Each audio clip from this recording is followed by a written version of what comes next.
Bienvenidos al Bibliófilo. El día de hoy voy a hablarles de la novela Los Santos Inocentes de Miguel Delibes.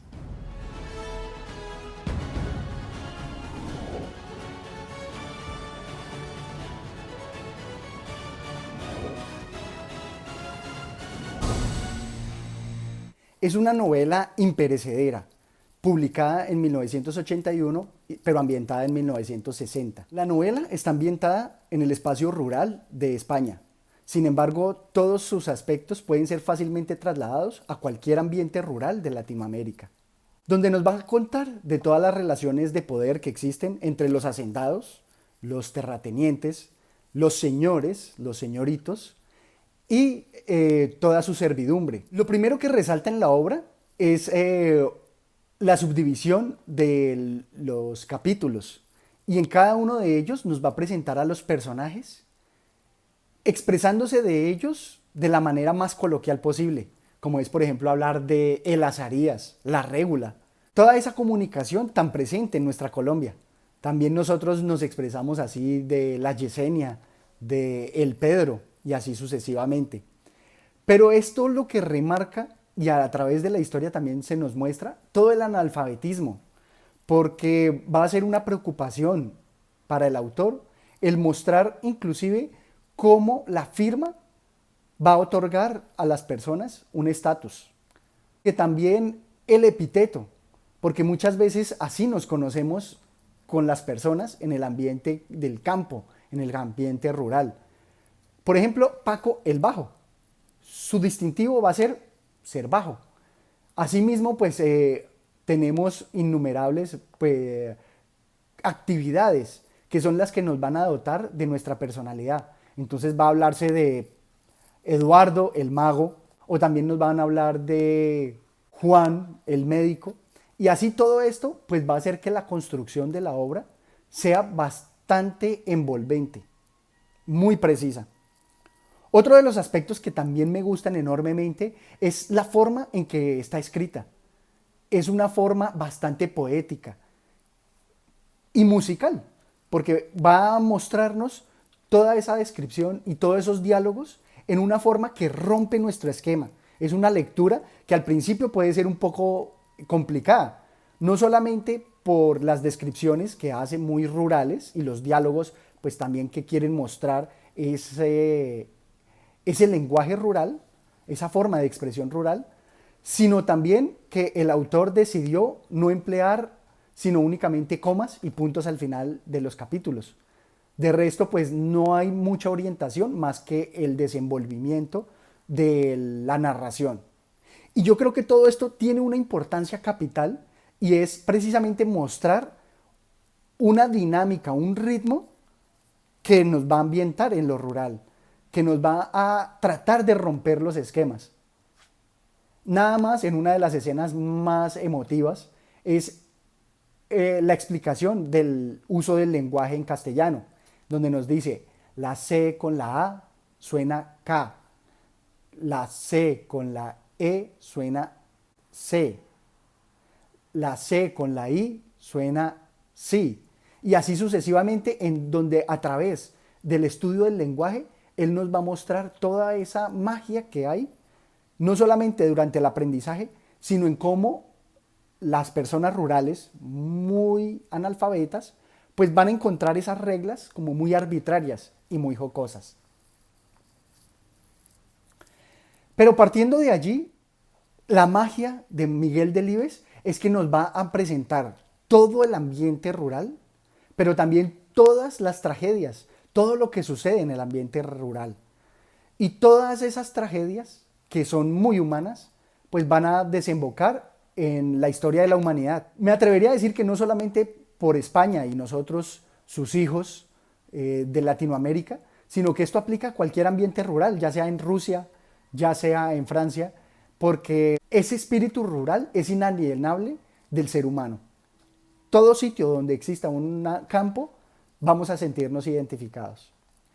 Y me parece que hay otro aspecto allí que se hace mucho más latente, mucho más fuerte, y es precisamente que tenemos a los inocentes, a estas personas que aparte de ser inocentes por su analfabetismo, también vamos a encontrar personas que debido a la disposición biológica, pues no van a tener grandes ventajas y más aún van a ser casi que unos discriminados o minorías dentro de las minorías.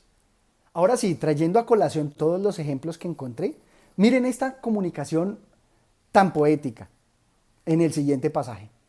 El búho entonces se inflaba de satisfacción, se esponjaba como un pavo real y el Azarías le sonreía. No estuviste cobarde, Milana, le decía. Y le rascaba el entrecejo para premiarle. Y al cabo recogía del suelo una tras otra las águilas abatidas, las prendía en la percha, desencadenaba al búho con cuidado, le introducía en la gran jaula de barrotes de madera, que se echaba al hombro, y pin pianito se encaminaba hacia el cortijo sin aguardar al señorito, ni a la señorita, ni a los amigos del señorito, ni a las amigas de la señorita que caminaban, lenta, cansinamente por la vereda. Encontramos allí la musicalidad, en ese pin pianito que se hace música con el señorito.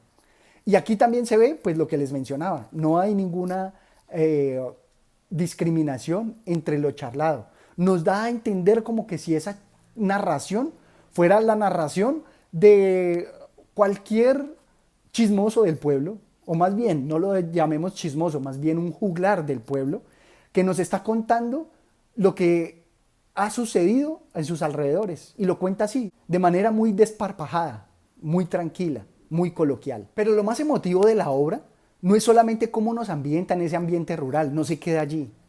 Una obra de este calibre, para ser considerada una joya, tiene que tener un dilema moral allí impregnado. Y aquí lo tiene. Vamos a encontrar ese dilema moral que se nos está escondiendo detrás del campo. Porque la crítica también se nos hace en cuanto a la cosificación del hombre. Cosificación del hombre que se nos da no solamente dentro del capitalismo, sino en esta relación de jerarquías que se van creando. Y es que el autor no se cansa de mostrarnos esas jerarquías, porque las jerarquías no están solamente entre el terrateniente, que es dueño de la hacienda, y sus colaboradores y su servidumbre, sino también en todo ese espectro que se nos va formando y que es connatural al ser humano. Se nos van armando esas jerarquías, porque también dentro de los pobres hay jerarquías. Dentro de los sirvientes hay jerarquías, no es lo mismo la jerarquía del que está cerca a la casa y por lo tanto atiende más cercanamente a los señores frente a los que están más alejados y se encargan de limpiar las porquerías. Asimismo pues tenemos aquí pues a Azarías y a la niña chica que son los últimos en esa jerarquía, son los parias porque ellos van a tener pues una condición natural que los aleja. Y asimismo, pues son discriminados dentro de los mismos discriminados. Y para que tengamos en cuenta cómo el lenguaje, si es una relación de poder, veamos aquí cómo en el siguiente pasaje se nos muestra. Las ideas de esta gente se obstinan en que se les trate como a personas, y eso no puede ser. Vosotros lo estáis viendo, pero la culpa no la tienen ellos. La culpa la tiene ese dichoso concilio que les malmete. Y es que aquí, como no ver en esa expresión de las palabras de esta gente, quieren que se les trate como a personas, como si no lo fueran, solamente en esas expresiones que son muy actuales, no de 1980, no de 1960, son actuales. Hoy, en el año 2021, todavía se escuchan esas expresiones, todavía podemos ir a cualquier lugar rural, y no solamente rural, sino en la misma ciudad, y vamos a encontrar expresiones peyorativas contra los sirvientes, contra los menores, contra los pobres, donde vamos a decir qué tal estas personas, por qué se van a creer personas y cosas semejantes. Y cosas semejantes que vamos a ver aquí que el Azarías es despedido. Y aquí vamos a ver cómo nos dice. Y tras mucho porfiar, el Azarías, el señorito me ha despedido. Y la regula, el señorito. Y el Azarías dice que ya estoy viejo. Y la regula, eso no puede decírtelo tu señorito. Si te pusiste viejo, a su lado has sido. Y es que en esto que nos representa allí, vamos a ver también algo muy actual, como son el pelear por nuestros derechos. Aquí se nos ve como el Azarías por viejo es despedido, como cualquier cosa, sin respetar sus derechos laborales. Y es que todavía en la actualidad hay muchos sitios rurales en Latinoamérica donde los desposeídos y sirvientes se les niega su derecho. Y una vez que han sido explotados y ya no son tan jóvenes y por lo tanto no son tan útiles, son desechados como si nada. Y aquí el Paco, en un acto de valentía sin igual, va a ir a hacer el reclamo al señorito.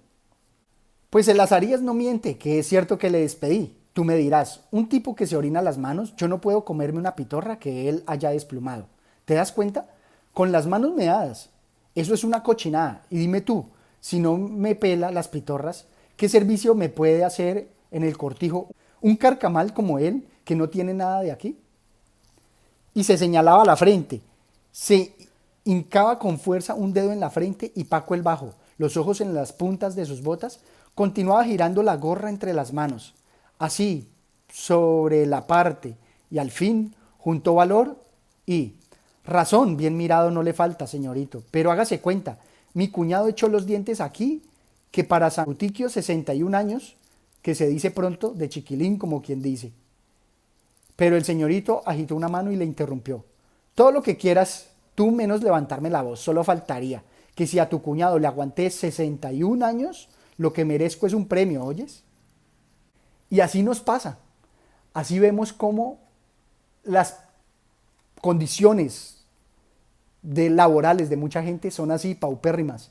Y cuando son despedidos, se ignora todo el beneficio que ellos prestaron para una empresa, para una casa, y son despedidos así, esperando que otro se encargue de ellos, ya sea el Estado o sus propias familias.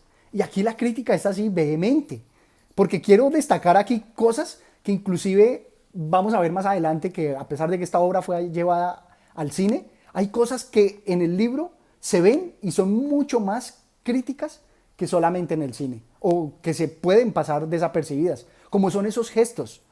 Ese gesto de él, de estar dándole vuelta a su sombrero humildemente, donde se muestra esa humildad contra los poderosos, contra los señoritos, contra los terratenientes. O también ese desprecio con el cual los poseídos, los ricos, desdeñan a los pobres. En una parte posterior, aquí el terrateniente sin ningún descaro lo plantea así, para que la familia se encargue de ellos. Y el señorito, todo lo que quieras tú, pero lo mío no es un asilo. Y para situaciones así está la familia, ¿o no? Y Paco el Bajo, si usted lo dice, y paso a paso reculaba hacia la yegua, pero cuando puso pie en el estribo y montó, al señorito de las Arías se le amontonaron en la boca nuevas razones. Y todas esas razones pueden ser cualquiera, pero él lo aprovechó, él le prestó servicio, fue su trabajador, pero después lo desecha. Y es aquí otra de las críticas que también se nos va a plantear, y es cómo, inclusive en la sociedad actual, muchas personas que se consideran animalistas y creen que con eso están haciendo una obra meritoria, tratan mucho mejor a las mascotas que a los propios sirvientes, que a las propias personas pobres y humildes. Y aquí lo quiero resaltar porque es una parte capital de la obra. Y es como después de que Azarías, que ha sido tan querido, que ha sido tan amable con sus aves, un señorito se la mata. ¿Por qué lo haya sido? Van a verlo en la obra, espero que se animen a leerla. Y vamos a ver que después de que la mata, le va a decir, tranquilo, usted puede conseguir una mascota como esas en cualquier lugar, desconociendo el sentimiento y ese vínculo que tiene las Azarías con su ave. Y aquí lo vamos a ver. Con la grajilla entre las manos se apeó minutos después en la corralada y salió Paco el Bajo, apoyado en sus bastones y el señorito Iván. A ver si aciertas a consolar a tu cuñado, Paco, le he matado el pájaro y está hecho un lloraduelos. Reía y a renglón seguido trataba de justificarse. Tú, Paco, que me conoces, sabes lo que es una mañana de aguardo sin ver pájaro, ¿no? Bueno, pues eso, 5 horas de plantón y en esta jodida graja pica de arriba abajo, ¿te das cuenta? ¿Quién es el guapo que sujeta el dedo en estas circunstancias, Paco? Explícaselo a tu cuñado, que no se disguste, coño, que no sea maricón, que yo le regalaré otra grajilla. Carroña de esa es lo que sobra en el cortijo. Y Paco el Bajo miraba alternativamente al señorito Iván y a las Arías, aquel con los pulgares en las axilas del chaleco canana, sonriendo con su sonrisa luminosa, engurruñado, encogido sobre sí mismo, abrigando al pájaro muerto con sus manos achatadas, hasta que el señorito Iván subió de nuevo al Land Rover, lo puso en marcha y dijo desde la ventanilla, No te lo tomes así, Azarías. Carroña de esa es la que sobra. A las 4 volveré a por ti a ver si pinta mejor a la tarde. Pero a las Azarías le resbalaban los lagrimones por las mejillas. Milana bonita, repetía. Y es en esta imagen, en esta escena donde se nos muestra esa gran diferencia. El que es dueño de todo se siente con derecho a disponer sobre el mundo y alguien humilde que llora su tragedia. Es una obra magnífica. Y también la película. Aprovecho aquí para también hablar de la película y aspectos que se pueden comparar en estas dos grandes obras. La obra literaria, por hacer uso de la imaginación, tiene muchas mejores formas de hacernos notar el paso del tiempo, mostrarnos cómo en lo rural el tiempo es casi cíclico, es como el eterno retorno de los griegos, que no veían el tiempo como algo lineal, sino circular, y que aquí en la obra se nos presenta. Y así un día y otro día, un mes y otro mes, un año y otro año, toda una vida. Pero a pesar de este régimen metódico, algunas amanecidas, el Azarías se despertaba flojo y como desfibrado, como si durante la noche alguien le hubiera sacado el esqueleto. Y esos días no rascaba los aceladeros, ni disponía la comida para los perros, ni aseaba el tabuco del búho, sino que salía al campo y se acostaba a la brigada de los saurdones o entre la torbisca. Todo esto no se nos alcanza a mostrar en la película porque es precisamente con esa cadencia, con esa música que se nos va mostrando y ambientando en que muchos lugares del mundo son así. No tienen esa visión de querer sobresalir, de querer ser capitalista y dejar una huella en la historia, sino que se da así, en el día a día. Muchos de ellos, en el campo, nacen y mueren sin siquiera conocer que existe un mundo, sin siquiera saber que el mundo es redondo y sin siquiera conocer que hay otros países en el mundo. Todo esto no se alcanza a mostrar en la película, así como tampoco otro de los aspectos, y es el cambio en las relaciones, porque entre estos señores contra sus sirvientes, como han crecido juntos, hay una relación muy cercana. Pero esta relación, cuando el señor ya se da cuenta que es un terrateniente y tiene poder, empieza a marcar ese distanciamiento para que la servidumbre no se tenga atribuciones más allá de lo que es él como señor. Y aquí se nos muestra en un pasaje muy importante que no se alcanza a mostrar en la película. Y Paco exhibió su destreza entre el muchacho y esto marcha, Paco, no lo dejes, sigue así, dijo el Ivancito tras la demostración. Y de este modo, Ivancito por aquí, Ivancito por allá, ni advertía a Paco que pasaba el tiempo, hasta que una mañana en el puesto ocurrió lo que tenía que ocurrir. O sea, Paco el Bajo le dijo con la mejor voluntad: Ivancito, ojo, la barra por la derecha. Y el Ivancito, que se armó en silencio, tomó los puntos y en un decir Jesús, descolgó 2 perdices por delante y 2 por detrás. Y no había llegado la primera al suelo cuando volvió los ojos hacia Paco y le dijo con gesto arrogante: de hoy en adelante, Paco, de usted y señorito Iván, ya no soy un muchacho. Qué magnífica forma de mostrar cómo se nos va a marcar esa diferencia entre la servidumbre y los señores. Sin embargo, las diferencias entre las obras no son todas para criticar o dejar mal parada la película. La película también es muy buena y es recomendada, inclusive es catalogada como de las mejores de España. A pesar de que no logra mantener pues un vocabulario ni una cadencia como la de los poemas que se evidencia en la obra, sí destaco que logra conservar la marcación de los capítulos con cada uno de sus personajes. Y también destaco que al final nos va a mostrar también un aspecto que es lo que pasa después de la obra.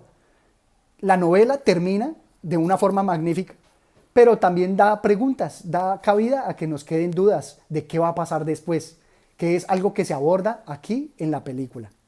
Finalmente, algo que quiero remarcar aquí, que han habido películas como Yo Sam o inclusive la de Dustin Hoffman, donde ellos han personificado a protagonistas retrasados o con algún impedimento intelectual.